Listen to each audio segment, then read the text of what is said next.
Assalomu alaykum qaynog'izlar, obunachilar. Xudo xolasa biz kech kirganda o'zimizni Farg'ona viloyati Toshloq tumaniga Katyol do'stimizga berganmiz. Yonishlari xudo xolasa sizlarga ko'rsatish uchun buni 60 grashga qo'yganmiz. O'zi 70 ga chiqdi, ham 77 ga sizlarga ko'rsatish uchun qo'yib qo'ydik. Buni tushirib olaman. Katyolimiz xudo xolasa o'chdi. O'zi miyada avtomatik o'zi buyruq beradi. O'ch yondib. Xo'p, narxiga keladigan bo'lsak $1100. Listlari 4 listdan bo'ladi. Motor miyalari собственный Xitoydan podzakaz keladi akalar. Bizniki kompyuterning bo'ladi.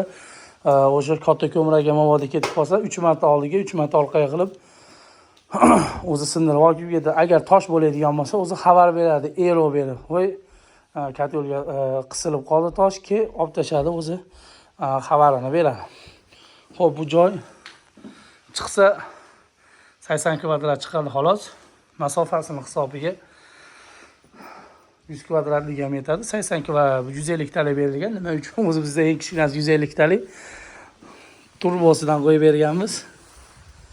Do'stimizga xudo xolasa ko'mirlari suluqda ko'mirda ishlatyaptilar.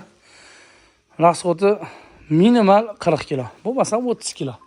Sekin o'zlari rostlab tushirib oladilar. Do'stimiz uydamiz hozir. Bitta, hatto ikkita radiator. Ikkita. O'xshi qo'yilgan radiatorlari salkam 7 ta radiator. Hisoblaylar aka 1 2 3 4 xonaga qo'yilgan. Xudo xohlasa buni aqay ham cho'zib ketishaveradi. Bemalol xudo xohlasa kuchi yetadi. O'rtaq nima deydi? Katyol xudo xohlasa yangilasiga olib chiqib berdi. Ma'qulmi yo yo'qmi? Zo'rga aytganlaringdan ham yaxshi ekan.